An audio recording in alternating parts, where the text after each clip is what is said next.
बिस्मिल्लाहिर्रहमानिर्रहीम। मेरे मौला सदा महफूज रख इबलीस दे शर तों, जिहड़ा मरदूद ज़ालम ते बुराई दा हवाला है। शुरू करिए हमेशा ही खुदा दा पाक नां लैके, बड़ा ही मेहरबान है जो नहायत रहम वाला है। मेरे पंजाबी सुनने वाले प्यारिओ, जिथे जिथे भी है हो, अल्लाह तुहानू सब नू रंग लाए, खुश रवो, जींदे रहो, वसदे रहो। अज जुमे का दिहाड़ा है, 17 तरीक है, फरवरी की 17 तरीक है, तो फग्गन की 6 तरीक है। तो अल्लाह तुहानू आ फुट की बहार है, मौसम बहार का आने वाला, अल्लाह तुहानू सारिआं नू सुख देवे। दो खबरां शौकत ने सुनाइयां ने बड़ियां, बस तो जिंदगी का हिस्सा है। ज़िया मुहय्यद्दीन जिहड़े ने इस दुनिया तो टुर गए ने, बड़ा वड्डा नां सी, बड़े वड्डे फनकार सन, अल्लाह उन्होंने जन्नत देवे। नाल ही इन्हें दस्सिया भी अमजद सलाम अमजद जिहड़े ने वो भी इस दुनिया तो टुर गए ने। वो एडा ड्रामा नगार, अफसाना नगार, शायर, अदीब। इत्थे मैं बड़े वड्डे शायर सन ते बड़े वड्डे अदीब का मतलब है जिहड़ा जिहड़ा ना लिखदा नसर दे विच अदब, शायर उहनूं सादे ने जे शायरी दे विच अदब लिखदा। मैं थोड़ी जी शौकत तुहानूं दसदा जां अदब किहनूं आंदे ने, अफसोस भी कर लैना। अदब वो तहरीरां हुंदियां ने जिन्हां नूं ना पढ़ के ते इलम दे नाल नाल स्वाद ते सुरूर आवे। ते ਜਿਹੜੀਆਂ तहरीरां नूं पढ़ के निरा इलम ही हासिल होए ना, वो अदबी तहरीरां नहीं हुंदियां। ते अदब लिखण वाले बड़ा वड्डा अदीब सी, बड़ा वड्डा शायर सी, अल्लाह उहनूं खुश देवे, जन्नत देवे। बस असीं दुआ ही कर सकने। ये ते बस जमाने की दुख वाली गल, अल्लाह जिथे जिथे किसी नूं सारिआं दी तकलीफां दूर करे। ਇਹਦੇ ਨਾਲ ਸ਼ੌਕਤ ਨੇ ਇੱਕ ਸਿਲਸਿਲਾ ਲਿਖਿਆ, ਹੱਡ ਬੀਤੀਆਂ ਜੱਗ ਬੀਤੀਆਂ, ਕੋਈ ਬਿਲਾ ਇਨਵਾਨ ਅਸੀਂ ਗੱਲਾਂ ਕਰਨੇ। ਉਹ ਨਾ ਜਾਈਏ ਨਾ ਇੱਥੋਂ ਅਮੀਪੁਰ ਬੰਗਲਾ ਮਾਰਕੀਟ ਜਾਈਦਾ, ਅਤੇ ਮੈਨੂੰ ਨਾ ਗੱਲ ਯਾਦ ਆ ਗਈ। ਮੈਂ ਨਾ ਕਿਸੇ ਨਾ ਆਪਣੀ ਬੈਟਰੀ ਹੈ ਲਾਈਟ ਛੋਟੀ ਜੀ, ਉਹ ਲੈ ਕੇ ਗਿਆ ਅਤੇ ਇੱਕ ਰਿਮੋਟ ਖਰਾਬ ਹੋਇਆ ਸੀ। ਮਿਸਤਰੀ ਕੋਲ ਚਲਾ ਗਿਆ, ਸ਼ੌਕਤ ਮੈਂ ਮਿਸਤਰੀ ਕੋਲ ਚਲਾ ਗਿਆ। ਉੱਥੇ ਜੇ ਹੈ ਸੀ ਨਾ ਕਾਰੀਗਰ, ਉਹ ਹੈ ਸੀ ਆ ਦਾਲੋਵਾਲ ਦਾ ਸੂਫੀ ਬਰਕਤ ਨਹੀਂ, ਇਹਨਾਂ ਦਾ ਸਵੇਰੇ ਸਵੇਰੇ ਤੁਸੀਂ ਅਮੀਪੁਰ ਜਾਈਏ ਨਾ ਤਾਂ ਤੁਸੀਂ ਵੀ ਸਮਝੋ ਸਪੀਕਰ ਉਹਨਾਂ ਲਾਇਆ ਹੁੰਦਾ, ਅੱਗੇ ਉਹ ਇੱਕ ਲਾਈਨ ਜੀ ਲੱਗੀ ਹੁੰਦੀ ਹੈ ਅਤੇ ਪਿੱਛੇ ਉਹ ਮਕੈਨਿਕ ਵੀ ਲੱਗਾ ਹੁੰਦਾ, ਹੋਰ ਵੀ ਸਾਰੇ ਮਕੈਨਿਕ। ਬੜਾ ਅੱਲਾ ਉਹਨਾਂ ਨੂੰ ਹੋਰ ਇਬਾਦਤ ਕਰਨ ਦੀ ਤੌਫੀਕ ਦੇਵੇ, ਸੂਫੀ ਬਰਕਤ ਦੇ ਨਕਸ਼ੇ ਕਦਮ 'ਤੇ ਚੱਲਣ। ਜਦੋਂ ਬੰਦਾ ਆਂਦਾ ਹੈ ਤਾਂ ਉਹ ਕਰਦਾ ਨਹੀਂ, ਦੁੱਖ ਉਦੋਂ ਲੱਗਦਾ। ਮੈਂ ਉਹ ਵੇਖਿਆ ਨਾ, ਮੈਂ ਉਹਨੂੰ 3 ਦਿਨ ਲਗਾਤਾਰ ਸ਼ੌਕਤ ਜਾਂਦਾ ਰਿਹਾ, ਰਿਮੋਟ ਹਰ ਵੇ ਬਦਲ ਗਿਆ। ਪਹਿਲਾਂ ਉਹਨੇ ਮੇਰੇ ਤੋਂ 150 ਲਿਆ, ਫਿਰ 200 ਲੈ ਕੇ ਫਿਰ ਉਹਨਾਂ ਆਖਿਆ ਅਸੀਂ ਦਿੰਦੇ ਹਾਂ ਯੂਨੀਵਰਸਲ, 250 ਦੇ ਦਿੱਤਾ। ਅਤੇ ਮੈਂ ਆਖਿਆ ਨਹੀਂ ਚੱਲਦਾ, ਤਾਂ ਆਂਦੇ ਨੇ ਉਹ LCD ਇੱਥੇ ਲੈ ਕੇ ਆਈ ਲਾ ਦਿਆਂਗੇ। ਮੈਂ ਕਿਹਾ ਪੈਸੇ, ਆਂਦਾ ਪੈਸੇ ਫਿਰ ਉਹ ਫਿਰ ਲੈਣਾ ਨਹੀਂ।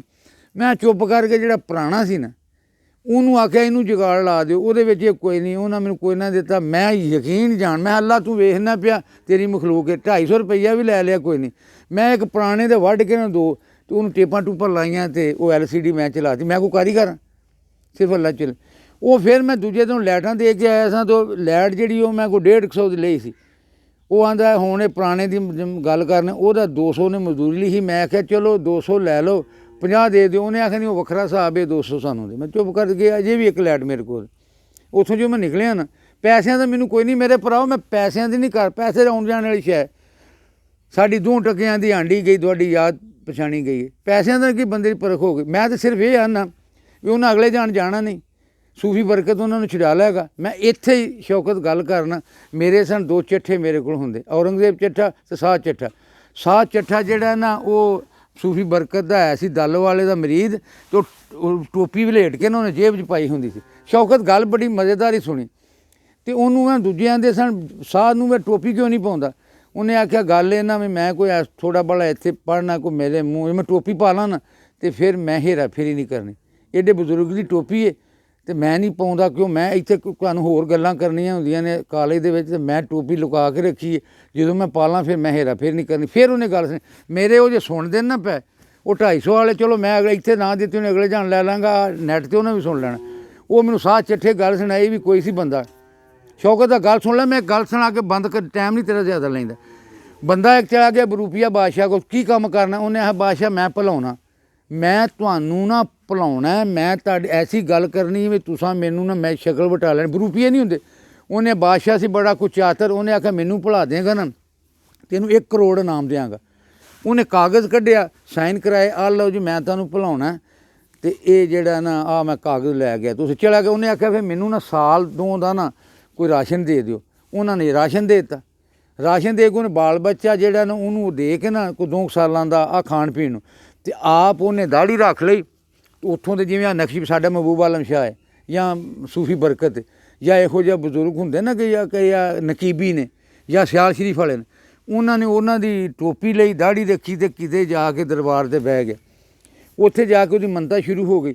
ਲੋਕ ਪੈਸੇ ਦਿੰਦੇ ਰਹੇ, ਕਰਦੇ ਰਹੇ, ਉਹਦਾ ਡੇਰਾ ਚੱਲਦਾ ਰਿਹਾ। ਉਹ ਚੱਲਦਿਆਂ ਚੱਲਦਿਆਂ 2 ਸਾਲਾਂ ਦੇ ਵਿੱਚ ਨਾ ਉੱਥੇ ਸ਼ਹਿਰ ਬਣ ਗਿਆ ਜਿਵੇਂ ਆ ਸਾਡੇ ਮਹਿਬੂਬ ਆਲਮ ਸ਼ਾਹ ਦਾ ਬਣਿਆ। ਬਾਦਸ਼ਾਹ ਨੂੰ ਲੋੜ ਪੈ ਗਈ, ਬਾਦਸ਼ਾਹ ਨੂੰ ਕਿਸੇ ਨਾਲ ਕੰਮ ਪੈ ਗਈ, ਤਾਂ ਉਹਨੇ ਆਖਿਆ ਉੱਥੇ ਇੱਕ ਕਰਨੀ ਵਾਲਾ ਬੜਾ ਪੀਰ ਬਾਦਸ਼ਾਹ ਆਇਆ ਨਾ, ਤੇ ਬਾਦਸ਼ਾਹ ਨੇ ਨਾ ਆਣ ਕੇ ਨਾ ਉਹਨੂੰ ਪੀਰ ਨੂੰ ਆਣ ਕੇ ਗੋਡਿਆਂ ਨੂੰ ਹੱਥ ਲਾਇਆ। ਉਹਨੇ ਜਾ ਕੇ ਜਿਹੜੀ ਦਿੱਤੀ ਨਾ ਦੁਆ, ਉਹਨੇ ਕੋਈ ਔਲਾਦ ਨਹੀਂ ਸੀ ਹੁੰਦੀ ਜਾਂ ਕੋਈ ਬੇਟਾ ਨਹੀਂ ਸੀ, ਉਹਨੇ ਜਾ ਮੈਂ ਤੈਨੂੰ ਫੂਕ ਮਾਰੀ ਨਾ, ਤੇ ਉਹ ਜਾ ਕੇ ਬਾਦਸ਼ਾਹ ਦੇ ਘਰ ਬੇਟਾ ਹੋ ਗਿਆ। ਤੇ ਬਾਦਸ਼ਾਹ ਫਿਰ ਉਸ ਤੋਂ ਬਾਅਦ ਰਾਣੀ ਨੂੰ ਲਿਆ ਤੇ ਲਸ਼ਕਰ ਲਿਆ ਤੇ ਪੀਰ ਦੇ ਕੋਲ ਆ ਗਿਆ। ਤੇ ਪੀਰ ਨੂੰ ਆਂਦਾ ਕਿੰਨੀਆਂ ਸ਼ੈਵਾਂ ਨੇ? ਉਹਨੇ ਆਖਿਆ ਜੀ ਬਾਦਸ਼ਾਹ ਸਲਾਮਤ ਮੈਂ ਸਿਰਫ ਨਾ ਇੰਨੀਆਂ ਜਾਇਜ਼ ਮੰਗ ਜੋ ਮੰਗਣੇ। ਉਹਨੇ ਆਖਿਆ ਜੀ ਮੈਂ ਸਿਰਫ ਤੁਹਾਡੇ ਕੋਲੋਂ ਨਾ 1 ਕਰੋੜ ਲੈਣਾ। ਉਹਨੇ ਕਿਵੇਂ? ਉਹਨਾਂ ਆਖਿਆ ਵੀ ਮੈਂ ਕਰੋੜ ਤੁਹਾਡੇ ਨਾਲ ਸ਼ਰਤ ਲਾਈ ਹੈ, ਮੈਂ ਬਰੂਪੀਆ। ਉਹਨੇ ਆਖਿਆ ਕਿਵੇਂ ਬਰੂਪੀਆ ਤੂੰ, ਤੇਰੀ ਦੁਆ ਬੜੀ ਹੈ, ਤੂੰ ਤੇ ਪੀਰ ਹੈ। ਉਹਨੇ ਆਖਿਆ ਜੇਬ 'ਚੋਂ ਕੱਢਿਆ ਕਾਗਜ਼, ਤੁਹਾਡੇ ਸਾਈਨ ਨੇ, ਮੈਨੂੰ ਵੇਖੋ ਮੈਂ ਪੂਰਾ ਇਮਾਨਦਾਰੀ ਦੇ ਨਾਲ ਬਰੂਪੀਆ ਵਾਂ, ਮੈਂ ਹੇਰਾ ਫੇਰੀ ਨਹੀਂ ਲਾਉਣਾ। ਮੈਂ ਜਿੱਦਣ ਦੀ ਇਹ ਟੋਪੀ ਪਾਈ ਹੈ ਨਾ, ਮੈਂ ਬਰੂਪ ਛੱਡ ਦਿੱਤਾ। ਮੈਂ ਇਸ ਟੋਪੀ ਦੀ ਲੱਜ ਰੱਖੀ ਹੈ ਉਸ ਪੀਰ ਨੇ, ਮੈਂ ਉਦੋਂ ਦਾ ਨੇਕੀ ਦਾ ਕੰਮ ਕਰਨਾ। ਮੈਂ ਟੋਪੀ ਲਾ ਦਿਆਂਗਾ ਤਾਂ ਮੈਂ ਫਿਰ ਹਰੇ ਬਰੂਪੀਆ ਬਣ ਜਾ। ਮੈਂ ਤੁਹਾਡੇ ਨਾਲ 1 ਕਰੋੜ ਜਿਹੜਾ ਮੁਆਦੇ ਦਾ ਉਹ ਦੇ ਦਿਓ, ਦੂਜਾ ਸਾਰਾ ਤੁਹਾਡਾ ਮਾਲ ਲੈ ਜਾਓ, ਜਾਂ ਇਹਨਾਂ ਵਕਫ ਕੀਤਾ, ਮੈਂ ਵਾਧੂ ਨਹੀਂ ਲੈਣਾ। ਉਹਨੇ ਭਾਵੇਂ ਉਹ ਬਰੂਪੀਆ ਸੀ, ਬੰਦੇ ਦਾ ਬੱਚਾ ਤੇ ਹੈ ਸੀ ਨਾ। ਇੱਥੇ ਨਾ ਟੋਪੀਆਂ ਪਾਈਆਂ ਨੇ ਸੂਫੀ ਬਰਕਤ ਦੀਆਂ, ਤੇ ਕੰਮ ਇਹਨਾਂ ਦੇ ਹੈ ਜੇ ਸ਼ੈਤਾਨਾਂ ਤੋਂ ਵੀ ਭੈੜੇ। ਮੈਨੂੰ ਉਹਨਾਂ ਕੀ ਲਾ ਲਿਆ? ਬੁੱਲ ਵੰਜਣ ਦੀ ਦਾਨੂ ਦਿਲ ਕਮਲੇ ਤੋਂ ਖੇਡੀ ਖੇਡ ਸਿਆਣੀ ਗਈ ਏ, ਜਿੰਦ ਛੁੱਟ ਗਈ ਰੋਜ਼ ਦੀ ਕਿਲ ਕਿਲ ਤੋਂ ਥੀ ਖਤਮ ਕਹਾਣੀ ਗਈ ਏ। ਸਾਡੇ ਰਾਠਾਂ ਦੀ ਅਸਲੀਅਤ ਦਿਲ, ਤੁਹਾਡੇ ਰਾਠਾਂ ਦੀ ਅਸਲੀਅਤ ਦਿਲ ਚਿੱਟੇ ਰੜੇ ਤੇ ਛਾਣੀ ਗਈ ਏ। ਸਾਡੀ 2 ਟਕਿਆਂ ਦੀ ਹਾਂਡੀ ਗਈ, ਤੁਹਾਡੀ ਜ਼ਾਤ ਪਛਾਣੀ ਗਈ। ਮੇਰਾ ਉਹਨਾਂ ਕੀ ਵਿਗਾੜਿਆ ਤੇ ਆਪਣੇ ਮੈਂ ਤਾਂ ਦੱਸਦਾ ਫਿਰਾਂਗਾ ਕਿੰਨਾ ਕੁ ਰਿਜ਼ਕ ਆ ਜਾਏਗਾ। ਆਖਰ ਕੋਈ ਜਾਂ ਹੱਜ ਵੀ ਕਰ ਆਉਣਗੇ, ਹੱਜ ਵੀ ਇਹਨਾਂ ਕਰਨੇ, ਹੱਜ ਕਰਦਾ ਹੀ ਕੋਈ ਸਾਡੇ ਕੋਲ। ਤੇ ਸ਼ੌਕਤ ਮੈਂ ਇੱਥੇ ਮੈਨੂੰ ਫਿਰ ਬੜੀ ਗੱਲ ਯਾਦ ਆ ਗਈ ਹੈ। ਤੇ ਮੈਂ ਜਿਨ੍ਹਾਂ ਨੂੰ ਫਿਰ ਕਿਤੇ ਜੇ ਤੇਰਾ ਦਿਹਾੜ ਹੈ ਨਾ ਆਉਣਾ 21 ਨੂੰ ਦਿਹਾੜ ਵੀ ਤੇਰਾ ਆਉਣਾ ਨਾ, ਉੱਥੇ ਵੀ ਗੱਲ ਕਰ ਲਈ। ਕਾਸਮ ਕਾਲੂਆਣਾ ਸ਼ਹਿਰ ਸਾਡਾ, ਜਿਹੜਾ ਬਗੈਰ ਕਿਸੇ ਲਾਲਚ ਤੋਂ ਸੇਵਾ ਕਰ ਰਿਹਾ, ਤੇ ਉਹਨੇ ਗੱਲ ਕੀਤੀ ਹੈ। ਤੇ ਮੈਂ ਉਹਨਾਂ ਦੀ ਨਜ਼ਰ ਕਰਨਾ ਜਿਹਨਾਂ ਮੇਰਾ 250 ਜਿਹੜਾ ਖਾਧਾ, ਉਹਨਾਂ ਨੂੰ ਜਾ ਕੇ ਨੁਕਸਾਨ ਮੇਰੇ ਕੀਤਾ। ਜੇ ਇਹਨਾਂ ਨੂੰ ਪਤਾ ਨਹੀਂ ਹੋਰ ਮੇਥੋਂ ਕਿੰਨੇ ਪੈਸੇ ਲੈਣੇ। ਉਹਨੇ ਆਖਿਆ ਇਹ ਰਿਸ਼ਵਤ ਖੋਰ ਜ਼ਮਾਨੇ। ਮੇਰੇ ਭਾਈਓ ਜਿੱਥੇ ਵੀ ਪੰਜਾਬੀ ਵਾਲੇ ਹੋ, ਬਸ ਆਹ ਦੋੜਾ ਪੜ੍ਹ ਕੇ ਨਾ ਮੇਰਾ ਹੈ ਵੀ ਅੱਲਾ ਜੰਨਤ ਨਸੀਬ ਕਰੇ। ਅਜੇ ਤਾਂ ਜੀਂਦੇ ਹੀ ਨੇ, ਪਰ ਜੀਂਦਿਆਂ ਨੂੰ ਵੀ ਮੈਂ ਉਹਨਾਂ ਦਾ ਦੁਆ ਕਰਨਾ ਆ ਵੀ ਜਾਣ ਤੇ ਅਗਲਾ ਜਾਣ ਵੀ ਠੀਕ ਹੋਵੇ। ਮਾਰ ਕਾਸਮ ਕਾਲੂਆਣੇ ਦਾ ਕੁੱਲ ਰਿਸ਼ਵਤ ਖੋਰ ਜ਼ਮਾਨੇ ਦੇ ਨਿਤ ਹੱਜ 'ਤੇ ਗਏ ਹੋਏ ਹੁੰਦੇ ਨੇ, ਤੇ ਖਾ ਕੇ ਮਾਲ ਗਰੀਬਾਂ ਦਾ ਜੁੱਸੇ ਕੋੜੇ ਥਏ ਹੋਏ ਹੁੰਦੇ ਨੇ। ਖਾ ਕੇ ਮਾਲ ਗਰੀਬਾਂ ਦਾ ਜੁੱਸੇ ਕੋੜੇ ਥਏ ਹੋਏ ਹੁੰਦੇ ਨੇ, ਤੇ ਬੈਠੇ ਹੁੰਦੇ ਨੇ ਕਾਸਮ ਕੁਰਸੀ 'ਤੇ। ਢਿੱਡ ਮੇਜ਼ 'ਤੇ ਪਏ ਹੋਏ ਹੁੰਦੇ ਨੇ, ਬੈਠੇ ਹੁੰਦੇ ਨੇ ਕਾਸਮ ਕੁਰਸੀ 'ਤੇ, ਢਿੱਡ ਮੇਜ਼ 'ਤੇ ਪਏ ਹੋਏ ਹੁੰਦੇ ਨੇ। ਤੇ ਬੇਜੁਰਮ ਨੂੰ ਤਾਂ ਹੀ ਤਾਂ ਮਾਰ ਛੁਡਾਉਂਦੇ ਨੇ ਜੋ ਇਹਨਾਂ ਪੈਸੇ ਲਏ ਹੋਏ ਹੁੰਦੇ ਨੇ। ਤੇ ਇਹ ਜਿਹੜੇ ਪੈਸੇ ਰਿਸ਼ਵਤ ਖੋਰ ਜਿਹਨਾਂ ਬੰਦਾ ਕਾਫਰ ਚੰਗਾ ਜੇ, ਇਹ ਮੁਨਾਫਿਕ ਨੂੰ ਰੱਬ ਨੂੰ ਵੀ ਧੋਖਾ ਦੇਵੇ। ਅੱਜ ਨਾ ਮੁਮਕਿਨ ਵੀ ਮੁਮਕਿਨ ਨੇ, ਹੱਦ ਮੁੱਕ ਗਈ ਹੈ ਹੁਣ ਅਕਲਾਂ ਦੀ। ਹੁਣ ਮੰਗ ਜ਼ਿਆਦਾ ਵੱਧ ਗਈ ਹੈ ਅਸਲਾਂ ਦੇ ਨਾਲੋਂ ਨਸਲਾਂ ਦੀ। ਦਿਨ ਰਾਤੀ ਕਰਦੇ ਬੇਈਮਾਨੀ ਮੰਡ ਚਾਣ ਨਮਾਜ਼ਾਂ ਨਫਲਾਂ ਦੀ, ਰੱਬ ਨੂੰ ਵੀ ਧੋਖਾ ਦੇ ਜਾਵਣ। ਕਿਆ ਬਾਤ ਹੈ ਇਹਨਾਂ ਸ਼ਕਲਾਂ ਦੀ। ਦਿਲ ਕਾਫਰ ਸ਼ਕਲੋਂ ਮੋਮਨ ਨੇ ਵਿੱਚ ਲੀਰਾਂ ਉੱਤੇ ਤਿੱਲਾ ਏ। ਮੇਰੇ ਮੌਲਾ ਆਇੰਦਿਆਂ ਲੋਕਾਂ ਦਾ ਕਿਉਂ ਰੱਸਾ ਕੀਤਾ ਢਿੱਲਾ। ਮੇਰੇ ਭਰਾਓ ਇਹ ਕੋਈ ਥੋੜ੍ਹੀ ਜਿਹੀ ਹਰੇ ਚੋਖੀ ਹੋ ਜਾਏ, ਥੋੜ੍ਹੀ ਨੂੰ ਜ਼ਿਆਦਾ ਕਬੂਲੇ। ਗੱਲ ਤਾਂ ਹੋਰ ਵੀ ਬੜੀਆਂ ਨੇ ਕਰਨ ਵਾਲੀਆਂ, ਪਰ ਉਹ ਸਾਡਾ ਕੋਈ ਵਕਤ ਦਾ ਵੀ ਤਕਾਜ਼ਾ ਹੁੰਦਾ। ਫਿਰ ਜ਼ਿਆਦਾ ਭਰ ਲਈਏ ਨਾ, ਤਾਂ ਜਿਹੜੇ ਹੈ ਨੇ ਨੈਟ ਵਾਲੇ ਉਹ ਚਾੜਦੇ ਵੀ ਨਹੀਂ।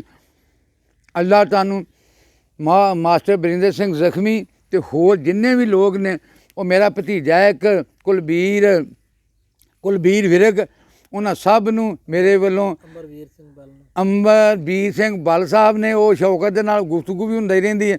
ਉਹਨਾਂ ਸਾਰਿਆਂ ਨੂੰ ਮੇਰੇ ਜਿਹੜੇ ਸਰਦਾਰ ਭਰਾ ਨੇ ਵਾਹਿਗੁਰੂ ਕਾ ਖਾਲਸਾ ਵਾਹਿਗੁਰੂ ਕੀ ਫਤਿਹ। ਸਤਿ ਸ੍ਰੀ ਅਕਾਲ। ਤੇ ਜਿਹੜੇ ਮੁਸਲਮਾਨ ਭਰਾ ਨੇ ਭਾਵੇਂ ਆਸਟ੍ਰੇਲੀਆ ਹੀ ਨੇ, ਕੈਨੇਡਾ ਨੇ, ਜਿੱਥੇ ਵੀ ਆਏ ਨੇ, ਉਹਨਾਂ ਨੂੰ ਮੇਰੇ ਵੱਲੋਂ ਅਸਲਾਮੁ ਅਲੈਕੁਮ।